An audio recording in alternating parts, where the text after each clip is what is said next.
I used to have me some targets back here, and all that shit come up damaged one time. Right there holds the paper targets, you know, that you haven't got bent. All that shit got stomped in the ground. There's another one here. Got bent, broke. I had to dig it out of the ground almost. It got stomped down into the ground. Here's another one. Right here. I had to stick it back up there, but it got broke off. It was laid flat. I'm a little over targets. The only one I got left is that right there. It didn't get stomped down. But yeah, there's other stuff running around here. Could be hogs, I don't know. But I'm a little spinning targets. That happened a while back. I just don't ever make mention of everything because you blame everything on Bigfoot. See that white bucket in that tree back there? Back whenever a lady came and we went around here and found some tree breaks and structures and stuff, I had mentioned that I put some stuff in there one time, some bag of fruit, come up missing. I got to thinking, I'm like, you know, man, them squirrels are getting there, roll that shit out of that bucket. And, you know, there ain't gonna be no orange peels or nothing left. I said, so do a little something a little different. So, put another bag of fruit in there, left it in the netting that you buy from the grocery store, and I put a jar of peanut butter in there with it. Yeah, I don't come back here and check on it. Matter of fact, I just come back here and checked on it earlier and was recording, and I run out of memory, so I had to do all this over again, start back over. But anyway, all the fruit stuff, any evidence of that's gone. I found the jar of peanut butter. I threw it back down right here. Oh, now this was a sealed jar of peanut butter. Had the lid screwed down on it with the protective seal on it, just how it comes from the grocery store. It was sitting back in here. So, but, you know, whatever it was. Oh, there's the lid right there. Oh!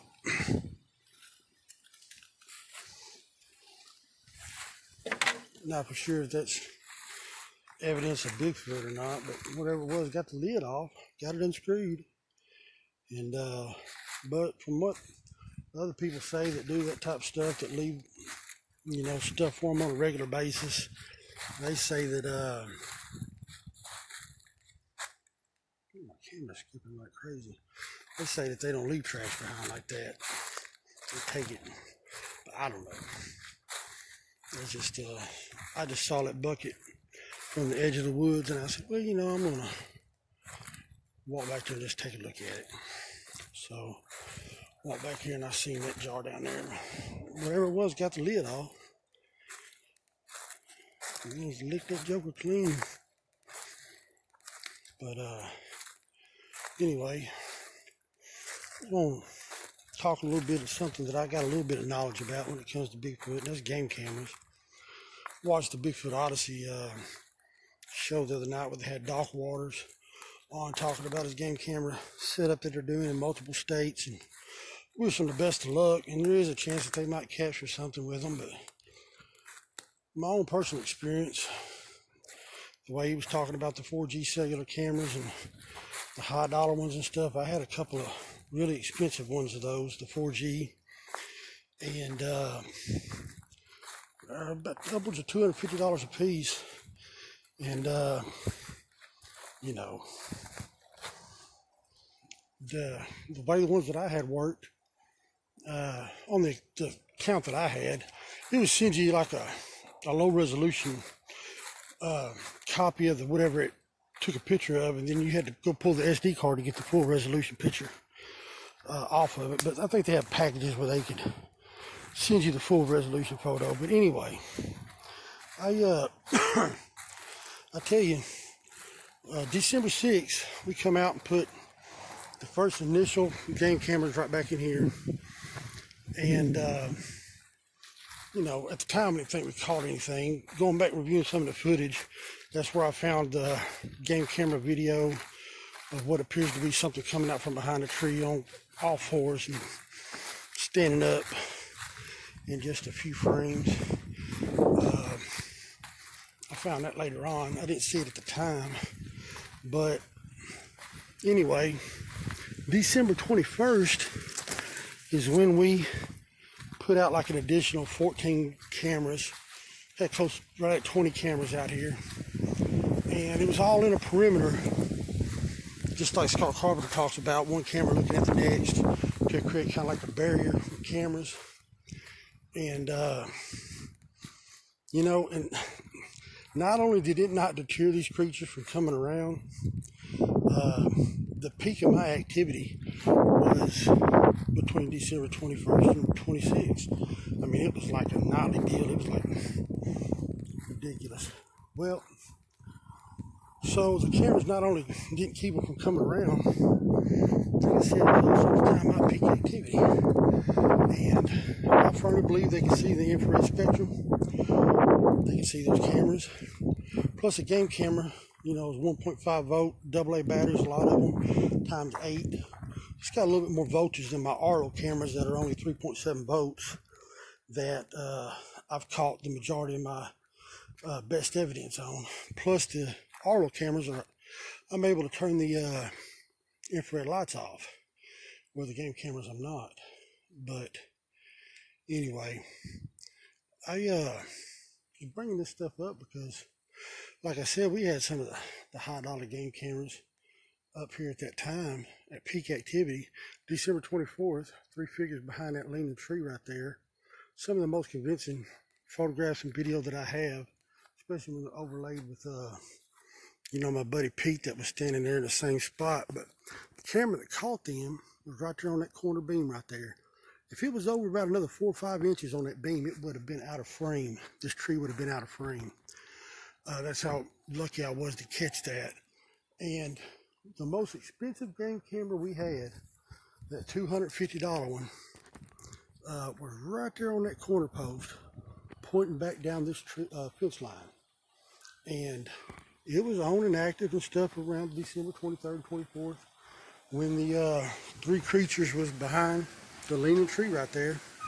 But I'm telling you, they know how to trigger that stuff and get out of the way, and there's a delay to them, and they know it takes a while for them to reset and take more pictures or whatever. But I've got some photographs from around that time, but you know, you don't see anything in them. I tell you, the only real photograph I think I've got of a Sasquatch on the game camera was this looks pretty good, is the one that was behind the playhouse coming and going on December 27th. And I think that just goes to, they seem to break their own rules and their own protocol when it comes to something that they're really interested in, like kids, that they work outside their normal method of operation, their standard rule set that they go by. They tend to bend and break those rules when it comes to observing kids. Because even though they knew that I was watching for them, gunning for them, cameras up, high alertness, they still came every night. They're very cocky and supreme confident in their abilities for sure. But anyway, I did capture one thing that I noticed from the game cameras that I've never would have considered was the electrical audio interference that showed up on the game cameras that recorded audio would have audio interference on the recordings on the days that I would have activity recorded on the security cameras that are wireless to my house. So you got wireless security cameras that work up there by the house off the internet. You got audio interference really bad on some of those videos. If you look way back in December videos in my YouTube playlist, you'll hear some of that audio interference really bad. And a guy pointed out to me, he said, you know, you hear that limb break, but you hear that audio interference and it quits. The limb breaks and then the audio interference resumes. Now, I'd never noticed that before, but that really caught my attention after he said that. And then I started noticing on the game camera video footage, there was audio interference on the game camera videos on the days that I was having audio interference on my security cameras. And I thought that was really, really weird. I'm going to post a game camera video from December the 24th, definite day of activity. Man, that's the day that the three creatures behind the leaning tree and the juvenile was out there behind the playhouse that night and all that stuff. And this game camera is pointing towards that leaning tree from behind. And you'll hear this audio interference on this game camera that is located in the woods that shouldn't be around anything that would have audio interference on the game camera. It's not anywhere around these electrical power lines we're looking at. It's up here closer in the woods by the house. And like I said, not all the audio recordings have that interference, just days of activity. Like this video I'm going to post on the end of this, December 24th. And I got another little video that it shows something. It's one of those things, man. It's the kind of stuff you're going to get with game cameras, I guess. The game camera is triggered. This is also on December 24th. Game camera triggered during the day, which we already know we got 3 adults behind the leaning tree on December 24th once again. And in this video, as soon as that game camera is triggered, something ducks down within the first half second of that game camera video. And the video that I'm going to post of it is back before I had my editing software. I would play it on my laptop and record it with my phone. So, sorry about the quality. I'm looking for the original video. I'm going to check my laptop for it. But I at least have the cell phone recording my laptop screen video. Now, and then you'll hear a clicking sound, and that is me resetting the video back to the beginning every time because the activity takes place within the first half second.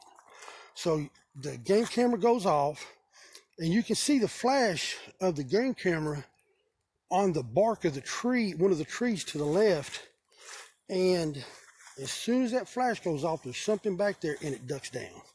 And I click it to replay it about 3 or 4 or 5 times. So you can see that. Unfortunately, the quality is not very good, but the distance of it with the game camera, the original video file probably isn't going to be much better, but I always try to post the original video file. But it does show something ducking down. And I've never posted that before, so that was something that I got on the game camera. But anyway, I just thought that I would throw my 2 cents in on this game camera stuff. I ended up, within the first 2 months of having my game cameras up, I pulled almost all of them out of the woods because it just seemed like it was a waste of money. Putting batteries in them and doing that stuff and maintaining them because they were just avoiding them anyway. So I give some to David, Bigfoot Moore, and I sent some to Donnie over at Standing Ghost Rescue because I told him, I said, we don't expect to get no picture of Bigfoot on them, but if you put them around your house on the corners, it will keep them away from your home. And he said the activity quit as soon as he put those cameras up. So they served their purpose. He said, well, I used to have activity on this one side, not so much on this other side. I said, well, let me tell you what's going to happen. You're going to put some over there where you got your activity that you used to have a lot of activity on. And I said, once you put those cameras up on that side, the activity's going to change to a different part of the house. I said, because I said, if they're really persistent and wanting to come around, it's not going to stop them from coming. It's just going to change how they approach the house, unless you got enough of them up to finally put a stop to it. And it did. I seen in the Bigfoot Odyssey show that he did the other day, Donnie mentioned that it worked for him, so I'm glad somebody got some use out of them. But anyway, that's just my opinion on the game camera stuff. I see these other guys out of Texas put some up in the, what they call the big thicket in Texas, and man, they're hiking out there for miles and using GPS to locate these cameras and retrieve the SD cards and all that stuff. I'm like, man, I just tell you, I had people coming around galore where they knew I knew where they was at and knew that they were coming and had bukus of cameras up, and still they just avoided them. They evaded them. They triggered them or whatever. So I'm like, man, I can't just imagine having a camera up out in the woods hoping a Bigfoot comes by and you catch it on camera, because and not really knowing that that's where they're going to be at. But as I had a little bit of advantage, I knew where they was coming. They was coming to my house, and I was putting them up in every spot, and still was evading those damn cameras. So until the technology changes, I don't think it's going to be worth the investment, in my opinion. But anyway, I'm going to put up those two short videos at the end of this. Y'all have a good day, and God bless.